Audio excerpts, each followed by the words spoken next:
Em nome do Pai, do Filho e do Espírito Santo, assim seja. O ressuscitado vive entre nós. Hoje é domingo, nossa Páscoa semanal, prezado ouvinte. Quero abraçar você na fé, que ora comigo nesta manhã dominical. Hoje celebramos com esta grande alegria o nosso Dia do Senhor, o 17º domingo do tempo comum. Quero compartilhar com você esta alegria de viver a Páscoa, na comunidade, na paróquia, tanto aqui na nossa Diocese de Formosa, como você que está em outras localidades do Brasil e fora do Brasil, que também vai viver a alegria da celebração do júbilo pascal nesse dia do Senhor.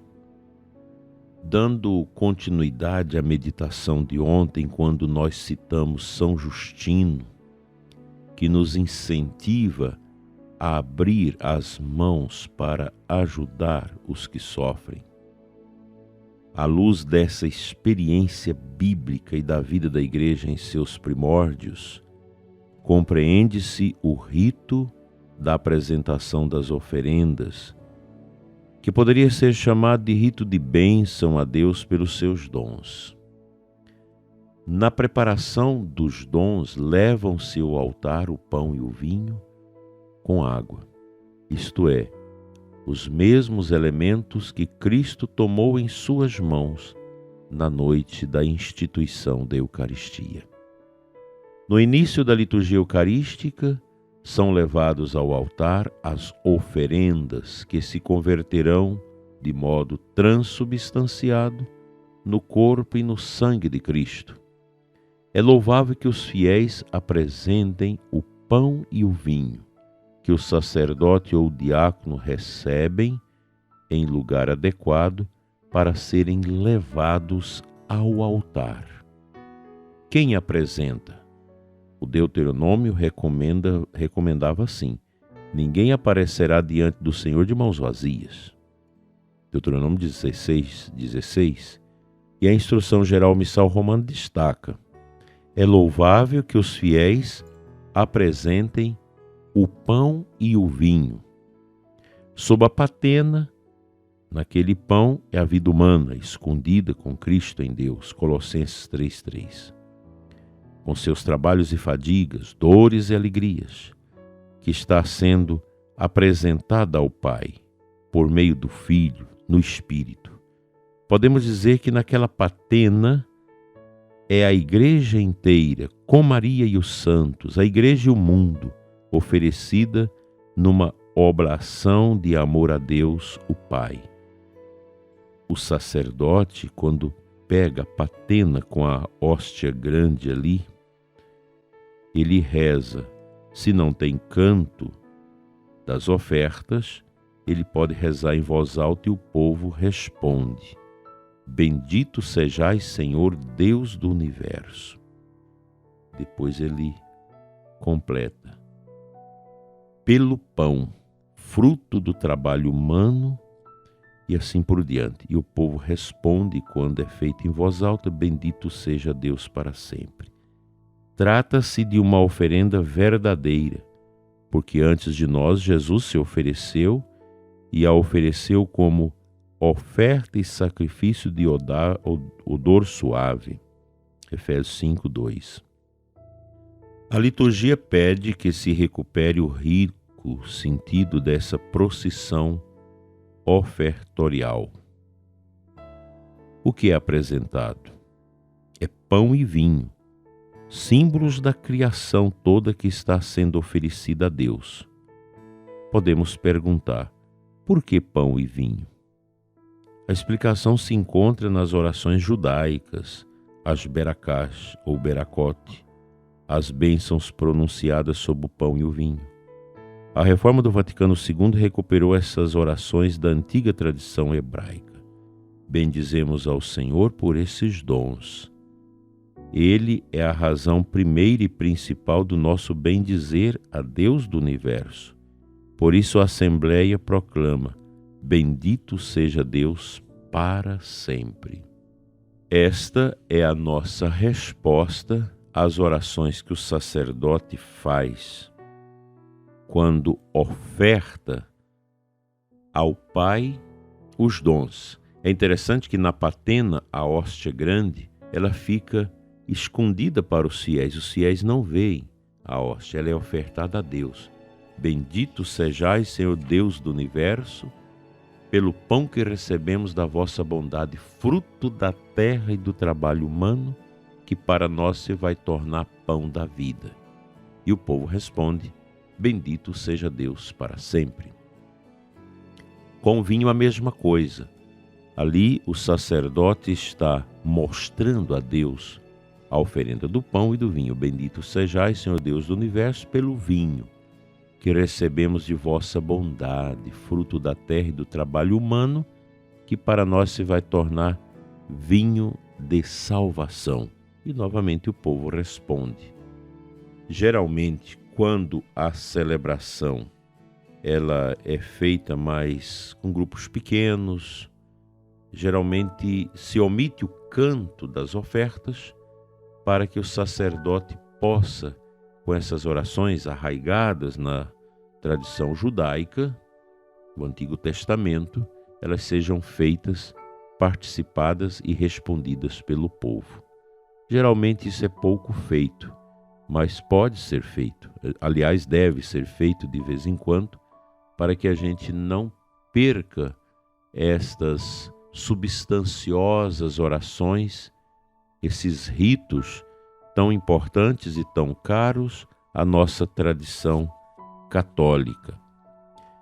Eu penso, prezado ouvinte, que nós podemos, sobretudo aos domingos, realizar estas procissões. E é bom lembrar que na procissão que se leva o pão e o vinho, não se leva o cálice. Leva-se a âmbula com as hóstias, leva-se as galhetas com o vinho e com a água. O cálice nunca se coloca o cálice e a patena na procissão das oferendas ou procissão dos dons. Às vezes nós temos essas práticas errôneas na liturgia e eu mesmo já assisti pessoas deixar cair a patena com a hóstia que estava sendo trazida em cima do cálice, como fica lá na credência da igreja. Nunca se entra o cálice na procissão da oferta ou dos dons.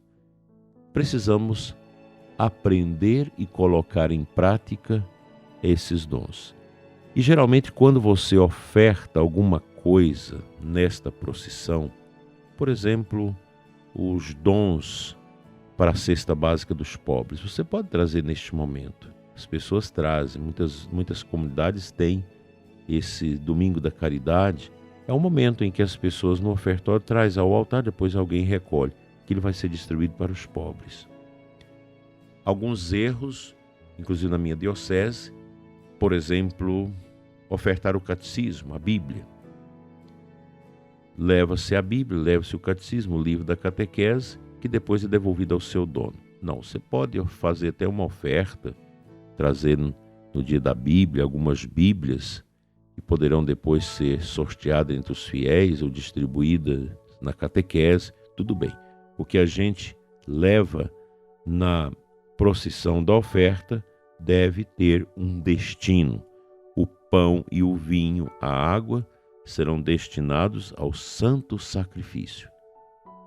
Com paciência, nós vamos aprendendo as coisas santas e assim nós podemos também depurar um pouco a nossa liturgia dos erros, dos abusos, das coisas erradas que nós fazemos dentro da liturgia que não tem nada a ver. Inclusive o canto de oferta, que muitas vezes não tem nada a ver com a liturgia. Os cantores precisam ter a sensibilidade de estudar a introdução geral missal romano sobre o canto e saber escolher bem e acertadamente o canto das oferendas para assim não fazermos esses eclipses que acabam cobrindo aquilo que precisa ser compreendido.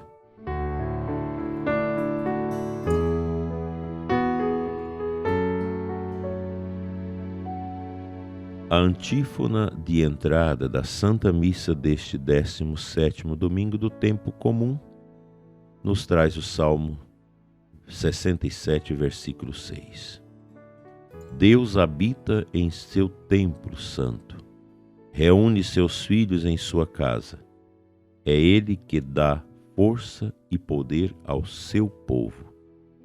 Hoje, Deus vai nos reunir na nossa comunidade, na nossa igreja, no nosso espaço litúrgico, para que nós possamos unirmos-nos cada vez mais ao seu amor. O Salmo diz, Ele reúne os seus filhos em sua casa. Aquele Salmo 121 retrata essa alegria do fiel judeu que vai ao templo, que vai à sinagoga. E para nós é a alegria de irmos ao templo, à nossa igreja, para reunirmos na casa de Deus como filhos dele. É Ele que dá força e poder ao seu povo. Nós vamos à igreja para celebrar hoje, domingo, o sacrifício de Cristo, a Santa Missa, a Eucaristia. A nossa vida deve ser essa oferta. Nós estamos falando das oferendas. A vida do católico é uma oferta a Deus. Nós vamos nos unir às ofertas do templo da casa de Deus para sermos todos eucaristicizados. A Eucaristia não é algo que realiza fora de nós, ela deve acontecer no nosso coração. Hoje, quando você ajoelhar no momento da consagração, que o sacerdote invocar a epíclise e o Espírito Santo sobre as oblatas, sobre os elementos trazidos na oferta, o pão e o vinho, sinta esta presença, esta força restauradora de Deus no universo através da Eucaristia. O Senhor quer nos robustecer, nos fortalecer hoje na Santa Missa. E você que nos escuta nesta manhã, está com o coração carregado de preguiça, de indolência espiritual, há tanto tempo não vai à missa, não faça isso. Vá hoje. Não deixe de ir à Santa Missa. Se precisa de uma confissão, agende na paróquia um dia de fazer uma boa confissão e retomar o seu caminho de intimidade com Deus no mistério que nós celebramos no altar. Seja, meu dileto ouvinte, uma oferenda nas mãos de Deus.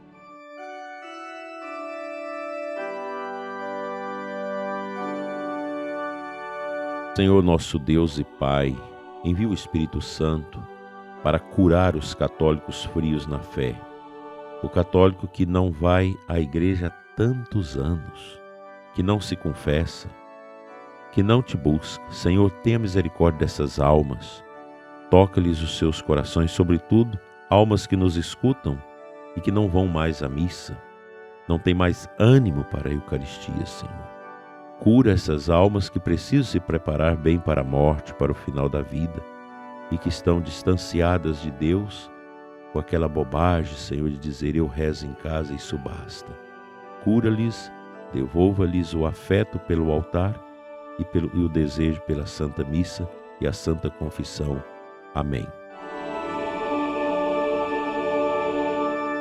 Venha sobre você, prezado ouvinte, a bênção de Deus Todo-Poderoso, Pai, Filho e Espírito Santo, assim seja. Abençoado dia do Senhor para você, para sua família e uma santa semana para todos. Até amanhã, neste mesmo horário.